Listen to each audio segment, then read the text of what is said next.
আসসালামু আলাইকুম।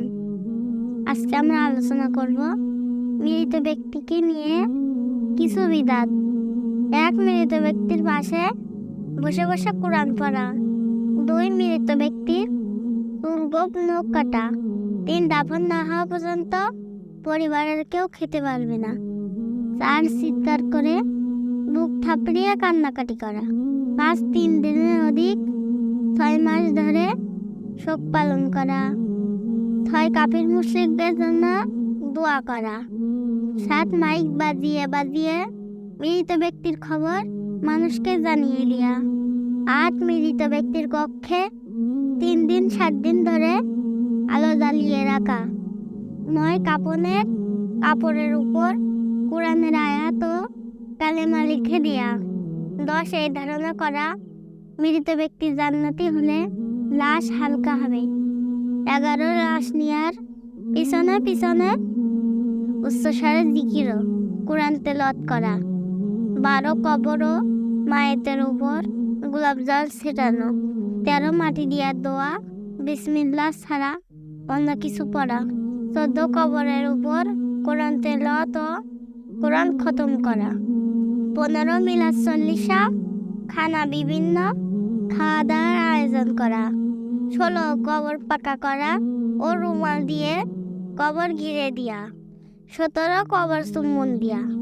18, কবরের গায়ে মৃত ব্যক্তির নাম ও তারিখ লিখে রাখা। 19, যারা কবর খনন করেছে তাদেরকে বিশেষভাবে খাবার খাওয়ানো। এই খাবারের নাম হাত ধোয়া খাবার। 20, আজান শুনতে পাবে এই উদ্দেশ্যে মসজিদের পাশে কবর দেয়া। 21, মৃতবার্ষিকী পালন করা। 22, কোরআন খতম করে বকশিয়ে দিয়া। 23, কবরের 2 পাশে খেজুরের ডাল পুঁতে দিয়া। মুহাম্মদ সাল্লাল্লাহু আলাইহি সাল্লাম দিয়েছিলেন অন্য উদ্দেশ্যে। 24, মৃত্যুর সাথে সাথে স্বামী স্ত্রীর সম্পর্ক ছিন্ন হয়ে যায় মনে করা। 25, মৃত ব্যক্তির কাজা নামাজের জন্য তাল বা টাকা আদায় করা। 26, লাশ কবরে নিয়ে যাওয়ার সময় 3 বার লাশ নামানো। 27, কবরে মোমবাতি ও আগরবাতি জ্বালানো। 28, মাইতের ঘরে 40 দিন পর্যন্ত লোহা রাখা। 29, মাইতের খাট ও বিছানা 7 দিন পর্যন্ত একইভাবে রাখা। 30, বিশেষ বিশেষ দিনে কবর জিয়ারত করা। 31, শবে বরাতে ঘর বাড়ি পরিষ্কার রাখা।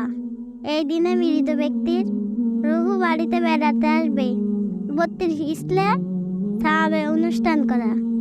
33, কবরের ওরস উপলক্ষে রান্না করা। 34, মাইতের প্রত্যেক অঙ্গ ধোয়ার সময় আলাদা দোয়া পড়া। 35, জানাজা শেষ হওয়ার সাথে সাথে একজনের নেতৃত্বে সবাই মিলে হাত তুলে মোনাজাত করা।